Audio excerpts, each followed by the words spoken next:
Su información profesional en síntesis, como lo dijimos la semana pasada, fue un militar, participó en la Revolución Mexicana, tiene de distinción la Gran Cruz de la Orden de Isabel la Católica, la Orden Mexicana del Águila Azteca, la Orden Nacional de Playa Girón y Orden de Carlos Manuel de Céspedes. Por supuesto que es un hombre pues que viene de un extracto humilde, pero que se encumbra gracias a sus distinciones como general. En Jiquilpan, Michoacán, el 21 de mayo de 1895 lo ven nacer.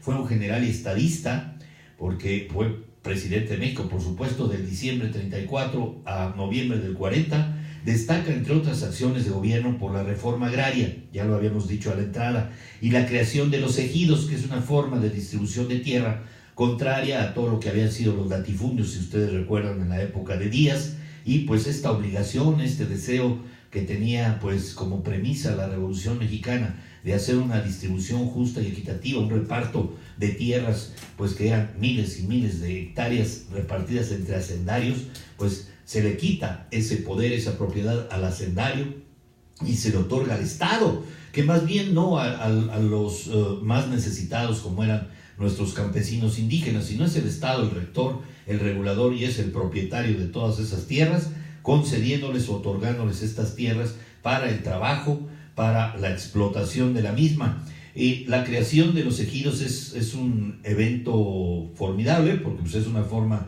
ya más lógica, más organizada de repartirla. Por la nacionalización de la industria petrolera también se destaca, por haber brindado asilo político a exiliados, ustedes lo saben, españoles durante la Guerra Civil Española, y a su vez por haber consolidado las bases, pues ya saben ustedes, el antidemocrático monopolio del Partido Nacional Revolucionario y su proceso evolutivo mediante la incorporación, por supuesto, de las grandes centrales obreras.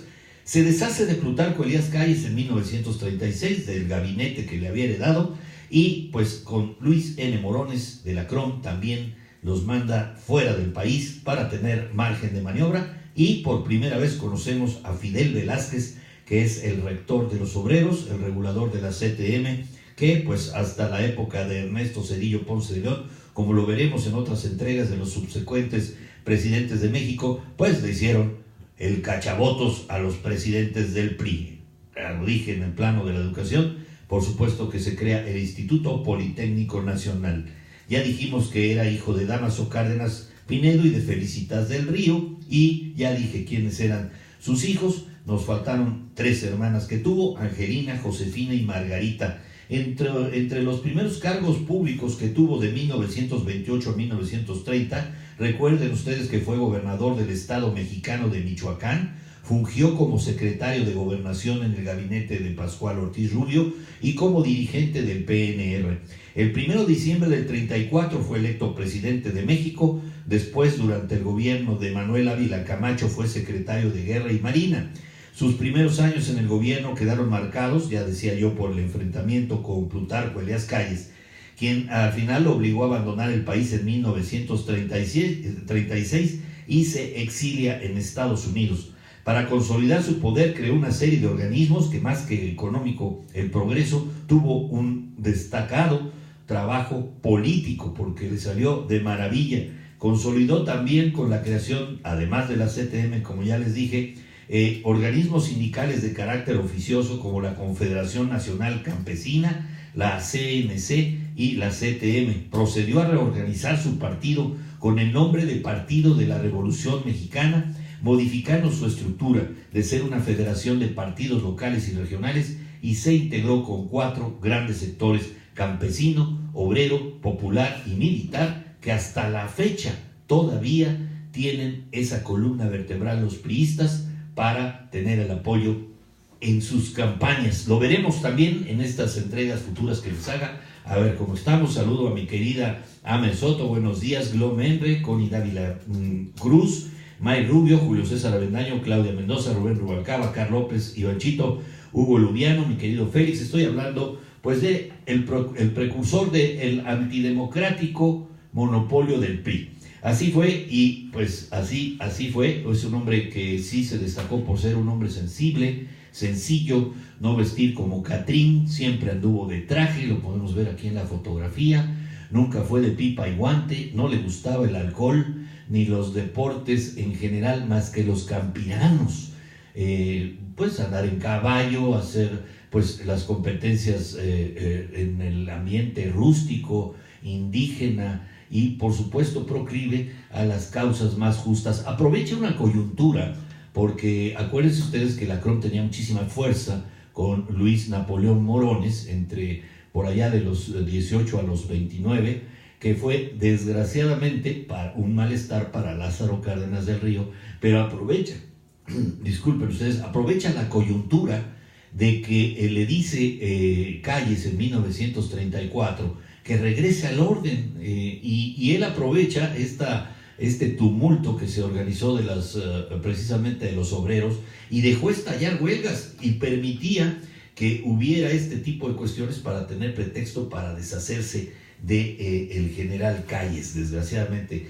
Cuando se vuelven a ver años después, que pues fueron muy adustos los dos ahí frente a Ávila Camacho, pues lo único que se dijeron: ¿cómo está mi general? Bien, mi general. Eso es todo. Ya no cruzaban palabras, pues el destierro, el exilio, también lo había dañado esa relación que tuvo Plutarco Elías Calles, que por cierto decía el chamaco Cárdenas pensaba que le iba a hacer el juego a Plutarco Elías Calles, pero no pensaba que él tenía sus propios planes. Cárdenas acogió unos 40,000 exiliados republicanos españoles que debieron salir de su país por la guerra civil entre 1937 y 1942. En el 37, por intercesión de su esposa Amalia Solórzano, quien presidía el Comité de Ayuda a los Niños del Pueblo Español, asiló a 456 menores, huérfanos de la guerra civil e hijos de combatientes republicanos que fueron llevados a México a petición del Comité Iberoamericano de Ayuda al Pueblo Español,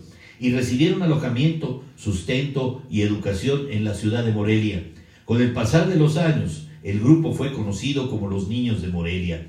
Su apoyo a la República Española no se limitó a esto. La defendió en foros internacionales e intentó ayudarla económicamente, incluso con exportación de armas. El gobierno de Roosevelt se opuso a estos planes. Al finalizar la guerra con el triunfo del ejército sublevado, Cárdenas puso bajo su protección a los exiliados españoles en Francia, incluyendo al presidente Manuel Azaña, quien murió bajo protección diplomática mexicana y fue enterrado envuelto en una bandera mexicana, porque las autoridades colaboracionistas francesas se negaron a que fuera enterrado con la bandera española republicana. Cárdenas, Rafael M. Pedrajo y los diplomáticos del régimen lograron que decenas de miles de exiliados fueran acogidos en México, incluidos numerosos intelectuales que enriquecieron sensiblemente la cultura mexicana, como León Felipe, por ejemplo, que todavía hasta la fecha pues escuchamos música pues basada en los poemas de León Felipe. Dentro de la nacionalización de ferrocarriles y la expropiación petrolera entre 1937 y 38 completó la nacionalización de la red ferroviaria, y después de un conflicto obrero patronal expropió los bienes de las compañías petroleras residentes en México, aprovechando la coyuntura también de un litigio y de un laudo que determinaba que los obreros mexicanos que trabajaban en las compañías petroleras de Gran Bretaña y de Estados Unidos pues no habían recibido todos los beneficios que esos contratos colectivos le tendrían que haber otorgado. Enfrentó una intentona golpista encabezada por el general Saturnino Cedillo, con quien trató de dialogar por medio del jefe del Estado Mayor Presidencial, el coronel Ignacio M. Beteta. Finalmente Cedillo resultó muerto en combate. También durante su mandato se transformó el castillo de Chapultepec, antigua residencia de los gobernantes del país, y se creó en este lugar el Museo Nacional de Historia. Ustedes saben que ya en esa época Cárdenas, pues a manera de ruptura con el pasado, establece pues ya la sede del Poder Federal Ejecutivo en Los Pinos. De igual modo impulsó iniciativa para clausurar casas de juego, rompió con la estrategia seguida por Calles, cesó la hostilidad hacia la Iglesia Católica. Asimismo, en el ámbito social y académico, como les dije, enfocado a la educación, fundó el IPN, el Colmex, porque antes era la Casa de España, y el Instituto Nacional de Antropología e Historia, el INA. Modificó la ley agraria amplió la red de carreteras y permitió la entrada a los refugiados, como dije, políticos de muchos otros países, además de España, además de los ya mencionados, como les digo. Al término de su mandato estuvo al mando de la región militar del Pacífico en la Segunda Guerra Mundial y como parte de la estrategia de unidad nacional seguida por su sucesor, fue también secretario de la Defensa Nacional del presidente Manuel Ávila Camacho hasta el fin del conflicto. Fue vocal ejecutivo de algunas empresas y presidente de administración de la siderúrgica Lázaro Cárdenas Las Truchas, que es una empresa que hoy todavía lleva su nombre. El cardenismo se utiliza como un nombre de esta corriente ideológica precisamente inaugurada por Cárdenas. También se le llama así a esta etapa del 34 al 40, aunque algunos detractores prefieren el término cadete. La corriente política del cardenismo surge así: el ejército apoya al cardenismo y es leal a él, ya que le ha dado voz y voto y el poder presidencial que Lázaro Cárdenas llega a tener. No amenaza el poder militar, sino al contrario, lo consolida, aunque a partir de Cárdenas el poder lo ostente la presidencia más que los generales. Con los trabajadores impulsó el tema de los derechos mediante una gran confederación de trabajadores en donde todos estuvieron unidos al Estado y el Estado se comprometió a velar por los intereses de ellos. El sector campesino y el indígena apoyan a Cárdenas porque se les ofrece y entrega la reforma agraria. A los empresarios les ofreció un proyecto económico viable. A la iglesia la incluyó en su proyecto. Cuando Lázaro Cárdenas fue designado candidato presidencial, ya era uno de los divisionarios más importantes del ejército. Había sido un fiel subordinado de Calles. No había atacado a Ortiz Rubio, ni compartido las opiniones conservadoras de Calles sobre política agraria. Desde el primer momento empezaron a surgir tensiones dentro del nuevo gobierno. Estallaron debido en gran medida a estas olas de huelga de las que le señalaba que fue coyuntural para deshacerse de Plutarco Elías Calles, que se desató tras la toma de posesión de Cárdenas y la actitud benigna que ante las mismas adoptó el presidente. Cárdenas actuó con rapidez, ejerciendo el poder que le quedaba a la presidencia en tanto jefatura del ejército, antes de que el callismo pudiera reaccionar. El maximato había tocado a su fin y se iniciaba la era cardenista.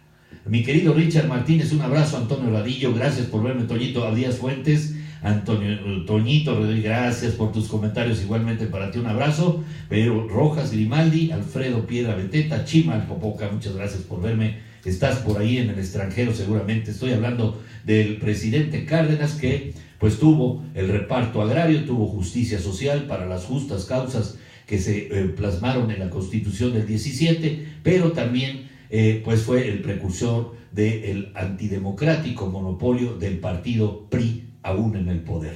Cárdenas, aquí acuérdense que había sustituido a Emilio Portes Gil, que era un presidente interino, y lo sustituyó con un hombre de su total confianza, porque también tenía que caer todos los callistas y redentos del PNR, por supuesto que quien estaba llevando las riendas del Partido Nacional Revolucionario era el mismo Cárdenas. Por temor a la política obrera de Cárdenas surgiría una corriente anticardenista dentro del ejército. La institución armada permanecería hasta el final obediente a las órdenes del presidente, como hasta la fecha. Y el secretario de Guerra, Manuel Ávila Camacho, sería el sucesor de Cárdenas. Cuando decidió deshacerse de Calles, no le quedó otro camino que fortalecer a la presidencia, allegándose la fuerza de los sectores populares. La reforma no tocó solo la periferia, sino el corazón mismo de la agricultura comercial. Después del cardenismo, la agricultura mexicana no volvería a ser la misma. La gran propiedad heredada de la colonia y afianzada en el siglo XIX fue trastocada en su médula